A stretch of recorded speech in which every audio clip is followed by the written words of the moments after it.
د څرخي پله د مرکزي زندان څو تنو زندانیانو له جمهور رئیس ډاکتر محمد اشرف غني احمدزي څخه مننه وکړه چې د خپل کار په لومړیو ورځو کې د بندیانو پوښتنه وکړه.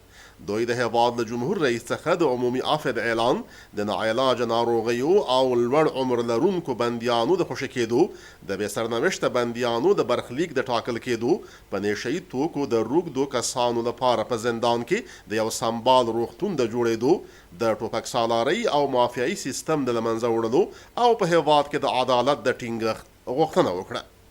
دوی جمهور رئیس احمدزي ته وویل په دې زندان کې داسې بندیان هم شته چې 14 کاله کېږي بې سرنوشته شپې او ورځې تېروي او په دې زندان کې داسې بندیان هم شته چې 90 کاله عمر لري. ډاکتر محمد اشرف غني احمدزي د مرکزي زندان د بندیانو د ستونزو او غوښتنو له اورېدو وروسته وویل نه قاچاقبر خوشی کوم نه جوانی خوشی کوم څوک چې قتل کړی نه خوشی کوم. مردم تقاضای عدالت دارن اما تقاضای سستی ندارن. کسایی هستن که پلیس امنیت ملی اردو را قتل کرد.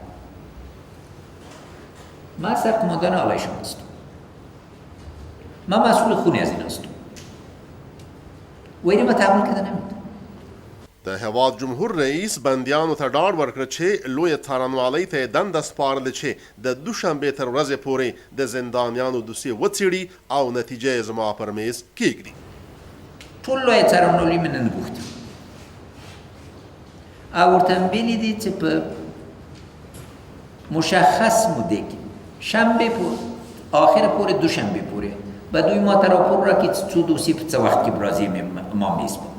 ډاکتر محمد اشرف غني احمدزي څرګنده کړه زما هڅه دا ده چې په هېواد کې د عدالت بنسټ کېښودل شي داسې بنسټ چې موږ وکولی شو حق حقدار ته ورسوو.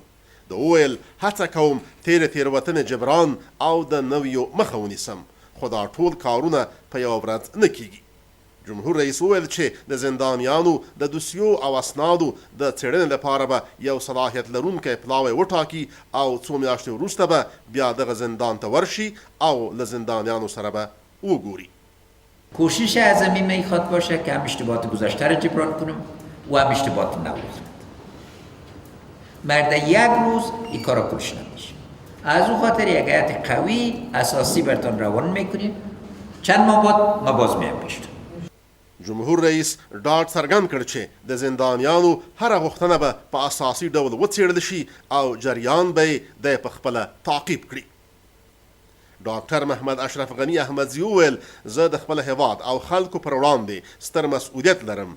ډېره هڅه به وکړم هغه امانت چې تاسو یې له ما غوښتنه کوئ هغه عملي کړم. جمهور رئیس څرګنده کړه چې د قانون تطبیق کولی شي ټولو ناخوالو ته د پای ټکی کېږدي. د وویل چې لوی خدای دې موږ ته د دې توان راکړي چې له کمزوري سره عدالت وشي او هغه قوي چې ظالم دی په سمه لاره روان کړو. روز حرف بیانی ما را شنیدید.